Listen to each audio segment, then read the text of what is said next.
Hi. I am so glad to be out of the cold of Boston in the warmth of this group. My role, as Tony told you, is that I'm the conversation architect here. That means that my job is to make sure that we have a meeting that matters to you. That is one that answers the questions you walked in the door with and hopefully spurs you to have some new ones. One that helps you figure out what you actually want to do with this information when you go back to your jobs and your campuses. And one that allows you to make connections and build relationships with the other people in the room who might want to act with you and who will help you continue to learn as we go forward. So that's why I'm here. In short, I'm the process queen. When I do this work, I come at it working off of a basic assumption, and that is that the conversation on sustainable investing in higher education did not start and will not end here. It's been going on for a long time. And the divestment movement might have raised the volume a little bit, but it just raised it on an ongoing conversation. Everyone in this room has been struggling with the issue of our values and our investments for a very, very long time, and struggling with good hearts and good minds. And that's exactly what we're here for, is to continue that conversation. And to make sure that that conversation is greater informed and has more power as we leave the room. So in order to do that, to have a meeting that matters, we had to ask you what was going on in that conversation so we could bring it meaningfully into the room here. So who's got the clicker at this point? George, you got it? So if you would, get me to the first slide. So how do we do this? How do we have a meeting that matters? Well, we start by asking you 3 questions. And thank you to everybody who sent their feedback back. So I sent you a questionnaire that asked 3 things. Given what this meeting's about, what are your burning questions? What unique knowledge or expertise do you have to bring into the conversation? And finally, this meeting will be successful if I. So all that data came to my house, and I got to crunch it and look at it and say, what does this really say? What does this tell us? And so the burning questions that we heard from you, in this particular group, the number 1 question is, what is everybody else doing? I'm sitting here trying to figure this out, and it would really be helpful to know what other people are doing. How do I implement this? Notice there's no questions up there about should I do this. How do I successfully implement this, given the realities of my policies and my process? It's a very pragmatic question. And there's always the question of, can I do this and not lose money? Can I do this and maybe even make more money? What's the financial impact? How do I constructively engage a conversation in my community, particularly in my polarized community where I have lots of different kinds of stakeholders? How do we talk about this with our investment managers? And that is a fascinating question to me, because we didn't get that question in the April meeting. And I have my own suspicion about what happened there. My husband is a socially responsible investment professional, so I get to go with him to his conference every year. And this year, there was 50% more people at that conference. And as opposed to it just being the 400 folks who have been doing this for probably 25 years, BlackRock was there, and Fidelity was there, and all the mainstream managers had showed up, because people like you have been asking them a lot of questions about this, and they don't know the answers. So they're starting to try to learn too. So I'm not surprised that there's a question about how do I talk to my regular mainstream investment manager about this issue. And we're going to try to really help you with that one. Can I do this and maintain my fiduciary responsibility? That's a big one. And then there are some questions about what are the products and services available? Where do I even find this stuff once I've decided to make these kinds of investments? Does it really work? How do we measure the societal impact of these kinds of strategies?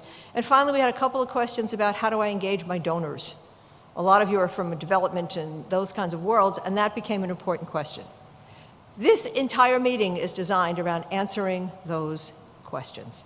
That's where we heard the conversation was at. That sound about right to most of the people in the room? I was watching some of you do this. All right. So the next slide, please.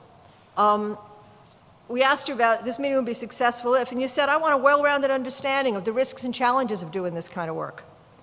Want to learn what other institutions have done. Want to have confidence in the information needed to discuss the pros and cons and an intentional endowment with the full spectrum of stakeholders at my institution. And we're going to really be, there's some stuff on the wall, and you can see there's a whole list of stakeholders there. And we're going to be collecting our collective knowledge on what are the kinds of things that are challenging different stakeholders or getting in their way or threatening them, and what are some of the ideas that come out of this meeting to address those stakeholders when we go back. I want to establish channels for continued dialogue. I don't want this to end here. I want to meet some other people I can email and call on the phone who can be in this with me. It's kind of hard to be dealing with this alone on my campus. And that last question has an asterisk because what was interesting is that the investment professionals had a slightly different question. They really wanted to know, what is it you need in higher education? How can they help you move this forward? And we're actually going to be giving them time at the end to work separately in a room and come back with some proposals for you after they've had some time to really listen and get to know you. I also want to share with you that the question that I asked about what was the expertise in the room was pretty interesting as well. So we have a good number of investment professionals in the room with SRI experience, but as Tony already told you, they're working with 300 different universities. So they also have a whole lot of experience in the reality of the university. We have a lot of university people here who have huge experience in terms of working with investments. So there's a great deal of knowledge in this room. And the more conversation you get with people about your real questions and your real issues, the more value you're going to take away in terms of what happens in this meeting. So just for a minute, let's click to the next slide, and I'm going to ask you to take your journals and just flip them over to the back page. And what you're going to see on that back page is the whole agenda for the 2 days, where it's hopefully easy to find. But if you look at the agenda I put up on the screen, mine is color-coded. And everything that's blue on that is when somebody like me is going to be up here talking, either a keynote presentation or one of our stories from the field. We've decided that we're going to have like little TED Talks or commercial interruptions, and every once in a while somebody's going to get up here and do a 5 or 10 minute presentation on what's happening on that campus. So no matter how much into the weeds we get on the financial stuff, we're always going to come back to that place. What's the reality we're all struggling with, and how are other people struggling with it? What are we learning from them? The stuff that you see that is in yellow are panels. And what happens with a panel is we've got 3 or 4 experts up here to be talking about a particular subset of your questions, and every panelist has received and read the full set of questions that you asked. And so they have prepared to have a conversation with each other and to try to give you the information to answer those questions in the first half of the panel, and in the second half to open it to the room so you can ask them more and new questions. After every panel, you'll see that there's some green stuff there, and that's where we're going to go to peer-to-peer conversations at the table. So what you notice is there's a lot of green stuff up there. There's going to be a lot of getting to learn from each other. Nobody has these answers, but all together we do. So it's in the conversation that we're going to find the power of this meeting. So if I could have the next slide, please. I want to talk just for a minute about ground rules. How do we make this happen in the room? It is really important that you engage and share what you know. And it's important that you share that in the context of other people's questions. Ask your questions, listen for other people's questions, share what you know. And if it's going to be a long, long piece, make the connection and say, you know, let's have a cup of coffee. Let's go offline and have that conversation. Let's maximize how much we can learn and how much knowledge we might create in conversation with each other.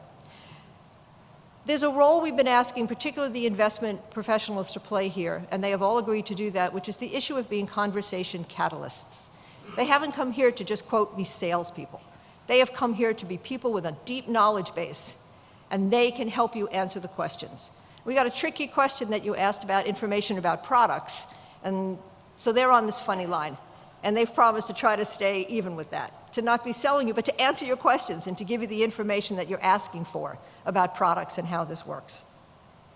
You all have a personal journal. It follows. Oops, I need to change the slide. Yes? What did I leave off? Charlie, you're trying to give me an answer.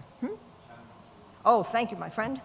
Chatham House rule is printed in the second page of your journal with all of the other ground rules. And it really talks about the fact that we want this to be a safe space for you. Even though we're videotaping the people up here, none of you will appear in those videotapes. There is no press allowed in this meeting. What you say, the content may go out of this room, but attribution will not. And that is our promise and our commitment to you. All right, got them all now, Tony? And we want to plan to continue the conversation. So before I turn the podium over to my buddy George, I want to do something I don't usually do, which I want to just interject a little bit of my personal story because I think it's relevant here. Normally, when I facilitate a meeting, I could care less about the content. You know, the mechanism of action of the latest pharmaceutical drug is only just so interesting. It doesn't make my socks roll up and down. This stuff does. And I want to tell you why. 30 years ago, when my husband, who was then my fiance, and I, we were both vice presidents at financial institutions on Wall Street. And we got invited to a meeting on socially responsible investing. This was Gordon Gekko's Wall Street in the early 80s, so this was a rare invitation.